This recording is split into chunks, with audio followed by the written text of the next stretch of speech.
everyone, and welcome to the January Coffee Talk. This month, we have Rachel here with us from Dubuque County, and Rachel's going to be sharing about hosting a summer workshop. So, thank you, Rachel, for joining us today. And you can go ahead and share your screen, and we're excited to learn more about how you go about hosting your summer workshops. All right. Well, thank you so much for having me. I'll pop up my presentation here. Um, I will start by saying I am no means an expert in this area. Um, I have planned three, executed two. The first one I planned, I was actually up in Howard County, and then got the Dubuque County job. So I planned it, got everything organized, but I wasn't there to actually execute it. But we here in Dubuque County have like an every other year rotation with our teacher workshops. So we held one this past summer and looking at doing one in 2025. Something to consider when you're listening to this presentation. Um, Please know that what works for me may not work for your county. I know different counties have different resources and different manpower. But with that being said, I'll just kind of show you guys some of the tips and tricks that work for me. And if you have any questions, please feel free to reach out at any time. I would be glad to answer them or at least give you some ideas or anything like that. So, beginning steps.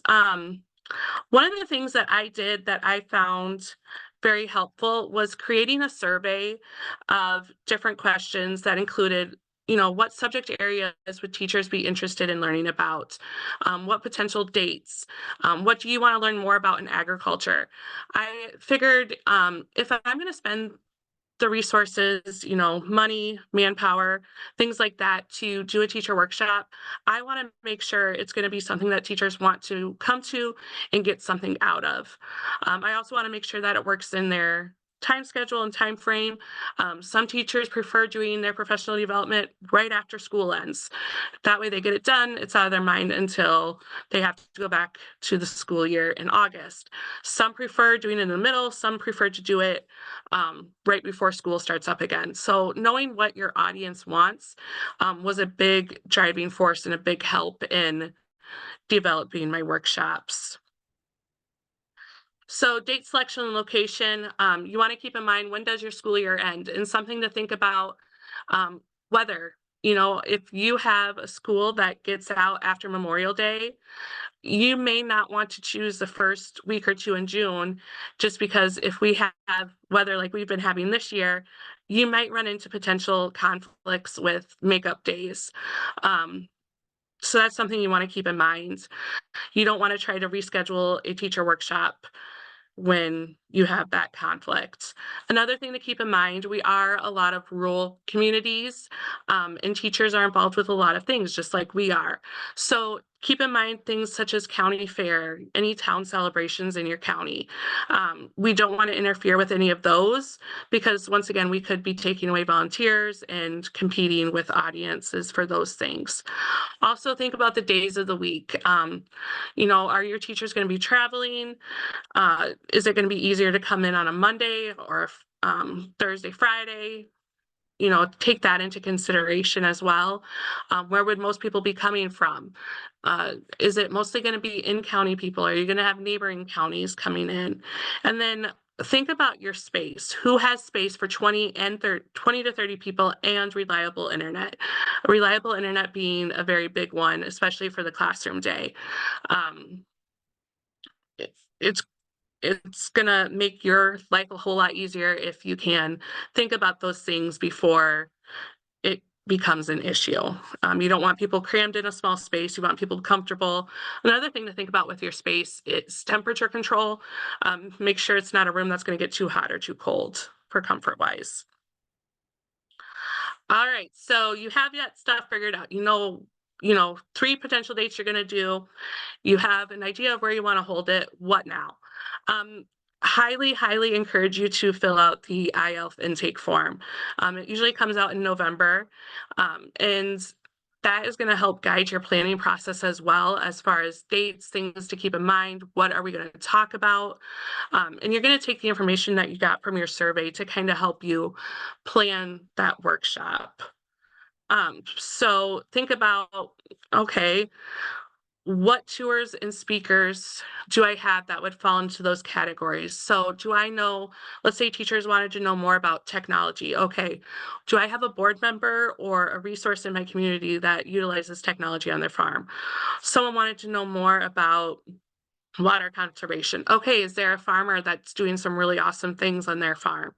What's unique in your area? Um, what experts do you know to help fit those needs that those teachers want? Um, your county farm bureau boards are a great asset. Also, don't be afraid to talk to your neighbors. Say, hey, do you know somebody that would be fit this bill? Or do you know someone that you might know someone? Talk to local extension. They also may know people as well. There is a vast network out there to help you fill in the tours and speakers and things like that. So I know that can kind of be the most daunting part is trying to find someone to talk on this or where to go. But don't be afraid to reach out and utilize the resources around you. Okay, I have my date set. What next? Set up those tours. The sooner you set up a tour, the better. Get it on the books. Make sure you get contact information to each person you talk to. I will tell you why this is super important in just a minute here. Also, think about travel logistics. Are you going to be crisscrossing all across the county or area, or is it going to be a natural rotation or flow of travel? Because that's going to also impact where you go, how long you can tour places, um, and overall kind of the way the day is going to go. You don't want to spend an hour on a bus in between travel stops. That kind of ruins the flow of the day, and teachers didn't come just to ride a bus for an hour. And also, one thing to remember, don't forget your lunch stop on the day of the travel tours. I have seen people where they partner with like the local cattlemen's or pork producers, and they grill on one of the tours' farms. We, at my last workshop, went to a place that had a buffet here in Dyersville. So make sure you remember to plan lunch. That is very important. We want to feed our wonderful teachers.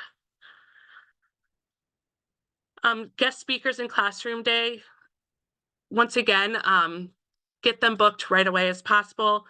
Confirm with them throughout the planning process. I recommend as soon as you have your date set, that's when you start reaching out to your tours and your guest speakers as well. Um, for some of us, we may not feel comfortable talking to a room full of adults. Yes, we can talk to third graders all day and not even think about it, but adults can be a whole different level. So don't be afraid to reach out to other coordinators around you. Um, Say, hey, do you have a lesson for this? Or would you mind coming in and teaching this? This isn't really in my wheelhouse. I don't feel comfortable with it, but this is what our teachers want to know. Would you mind? Because we're all in this together and everyone is willing to help each other. And so don't be afraid to ask for help. And once again, reach out to the staff at IELF. They have contacts all across the state as well. If you're trying to fit a need and may not know someone, they can talk to someone at Silos and Smokestacks. They have connections. So they're another great source when it comes to trying to find guest speakers and stuff. And then promotion. Start promoting it as soon as you have your dates because summers fill up fast. We all know this, especially when we have kids, activities, things like that. They get thrown into the calendar and then it's like, where did my summer go? So when you think about promotion, how are you going to reach your intended audiences? Are you going to send a newsletter to the school with it in there? Are you going to drop off postcards? Are you going to, when you go in to do classroom visits, are you going to talk to the teacher face to face? Are you going to pay for promotion on your Facebook spokesman? What's that going to look like? What's your target audience? So some promotion quickies here. This is just like a quick flyer I created on Canva using the information that IELF puts together and sends to the AEA when they register. Um, I have seen people using QR codes, which I think is really cool. And it's something I kind of want to start doing because people have their phone with them. They can look at that information a lot quicker on their phones some days. So that's something you can come up with, a Facebook post with a QR code, or even flyers you can hang in the teacher lounge with that QR code that takes them to, the IELTS site that lists all the information, or even to your website or Facebook page that shares the information with them and contact information for yourself. I also made sure to write an article for the spokesman that I put in 2 or 3 times before the actual workshop. When in classrooms, I promoted straight to the teachers. Teachers talk to each other. We know this. So word of mouth is great as well. And then also just sharing IELTS posts. We all have Facebook friends outside of our immediate area. So the more we share, the more we reach teachers throughout the state. That a couple of years ago, we had teachers from the clear on the other side of Iowa come because we were going to a lock and dam, and they wanted to see how a lock and dam worked. So that really got them to want to come to Dubuque County and do our workshop. So those are just some of the things that I've done and seem to work really well when it comes to promotion. So this is an example of the schedule that I created for our last teacher workshop. IELF also has a really awesome guide to help guide you in the planning process as well. And this is kind of one of the sample templates I used for our workshop. Very detailed, and that way, I included the addresses, my contact person, when are we arriving, when are we leaving, when are we, expected back on the tour days. And then in day 2, what can our participants expect? I mean, understand there's going to be wiggle room in their classroom day. Sometimes you might go through things faster, some things you might go through slower. That's fine, but having a schedule in place helps the flow of the workshop just go much better overall. So leading up to the workshop, what are some things you need to take in mind? Finalize the schedule and make sure you send a copy to your tour stops and guest speakers. Include contact information for each stop on the agenda. Trust me, real life scenario here. At our workshop this past summer, we showed up at our first tour stop and they had the date wrong. They had written it down wrong on their calendar. They thought it was the next day instead of that day. Luckily, though, I called our second tour stop. They were able to take us right away, and then we came back to our first tour stop after that. So it happens. It's not the end of the world. That's why you have all the contact information with you. But just know things happen, things come up. Communicate, communicate, communicate. Confirm with transportation and location. That's something you want to make sure you're setting up way in advance. Depending on the size of your group, a common form of transportation is, those nice, comfortable tour buses, as I call them, are charter buses. We actually had like a charter short bus because we had a smaller group and it worked out really well. Just make sure the AC is working if you have a very hot day. And then also make sure you're confirming with your location, checking in with them, giving them an update on numbers. My first one we held down here, we held at the Ag Safety Center, and then we held the one this past summer right in our Farm Bureau office. So that was pretty easy to line up and things like that. But if you are hosting it offsite of your Farm Bureau office, just make sure you're checking in with your location and keeping them informed on numbers and plans. And then something to remember, you need to plan lunch for classroom day. I was very fortunate. I have a great office administrator. She went and picked up our lunches and brought them in from a local restaurant. But can the restaurant deliver? What's that going to look like? Or are you going to invite the cattlemen to come grill right then and there? But then you need to think about, okay, what do I need to do for my shopping list? Making sure you have everything needed for that lunch day. So a few days before the workshop, do a location walkthrough. Know what How are you going to set up tables? What does that look like? Are you going to have them in groups? Are you going to have them in classroom setting? Make sure the internet reliability is good, and make sure if they need a password, you have that password readily available, whether it be on, if there's a whiteboard in there or printed on a big piece of paper that you can tape to the front of the room. Make sure you have that readily available, because that's the first thing any of us do anywhere. We always connect to the Wi-Fi.